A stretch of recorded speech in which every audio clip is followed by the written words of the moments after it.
Raven by Edgar Allan Poe, read by Zina from the We Love Reading Club.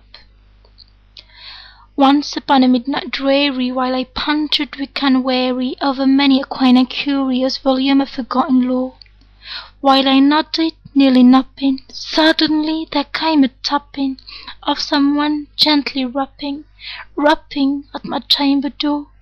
"'Tis some visitor," I muttered, tapping at my chamber door. Only this and nothing more. Ah, distinctly I remember, it was in the bleak December, and each separate dying number wrought its ghost upon the floor. Eagerly I wished the morrow, vainly I had sought to borrow from my books a cease of sorrow for the lost Lenore, for the rare and rendered maiden whom the angels named Lenore, nameless here for evermore. And the silken silent certain rustling of each purple curtain filled me with fantastic terrors never felt before, so that now to still the beating of my heart I stood repeating, "'Tis some visitor entreating entrance at my chamber door, some late visitor entreating entrance at my chamber door. This it is and nothing more." Presently my soul grew stronger, hesitating then no longer. "Sir," said I, "oh madam, truly your forgiveness I implore. But the fact is I was napping, and so gently you came rapping, and so faintly you came tapping at my chamber door, that I scarce was sure I heard you. Here I opened wide the door, darkness there, and nothing more. Deep into that darkness peering, long I stood there wondering, fearing, doubting, dreaming dreams no mortal ever dared to dream before. But the silence was unbroken, and the darkness gave no token, and the only word there spoken was the whispered word Lenore. This I whispered, and an echo murmured back the word Lenore. Merely this and nothing more. Back into the chamber turning, all my soul within me burning, so again I heard a tapping so much louder than before. "Surely," said I, "surely there is something at my window lattice, so let me see then where thereat is, and this mystery explore. Let my heart be still a moment, and this mystery explore. 'Tis the wind and nothing more." Open here I flung the shutter, when with many a flare and flutter in there stepped the stately raven of the saintly days of yore. Not the least obeisance made he, not a minute stopped or stayed he, but with mien of lord and lady perched above my chamber door, perched upon a mastiff palace just above my chamber door, perched and sat and nothing more. Then this ebony bird beguiling my sad fancy into smiling by the grave and stern decorum of the countenance it wore. "Though thy crest be shorn and shaven, thou," I said, "art sure no craven, ghastly grim and ancient raven, wandering from the nightly shore.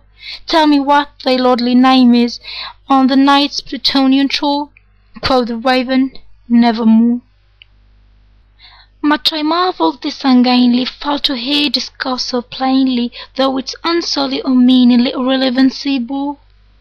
For we cannot help agreeing that no living human being ever yet was blessed with seeing bird above his chamber door, bird or beast above the sculptured bust above his chamber door, with such name as Nevermore. But the raven, sitting lowly on the placid but spoke only that one word, as if his soul in that one word he did outpour. Nothing further than he muttered, not a feather than he fluttered, till I scarcely more than muttered, "Other friends have flown before. On the morrow he will leave me, as my hopes have flown before." Then the bird said, "Nevermore." Startled at the stillness broken by reply so aptly spoken, "Doubtless," said I, what it utters is its only stock and store. got from some unhappy master, whom unmerciful disaster followed fast and followed faster, till this song one burden bore, till the dirges of his hope that melancholy burden bore, of never, nevermore. But the raven, still beguiling all my sad soul into smiling, straight I wheeled a cushioned seat in front of burden bust door. Then upon the velvet sinking, I betook myself to Lincoln, fancying to fancy thinking what this ominous bird of yore, what this grim and gainly, ghastly, gaunt and ominous bird of yore meant in croaking, nevermore. This I sought, engaged in guessing, but no syllable expressing to the fowl whose fiery eyes now burned into my bosom's core. This and more I sat divining, with my head at ease reclining on the cushion's velvet lining that the lamplight gloated o'er, but whose velvet violet lining with the lamplight gloated o'er she shall press, nevermore. Then methought the agro dancer, perfumed from an unseen censer, swung by seraphim whose footfalls tinkled on the tufted floor. "Wretch," I cried, "thy God hath lent thee, by these angels he hath sent thee, respite, respite and nepenthe from thy memories of Lenore." Quoth, "Oh, quoth this kind nepenthe, and forget this lost Lenore." Quoth the raven, "Nevermore."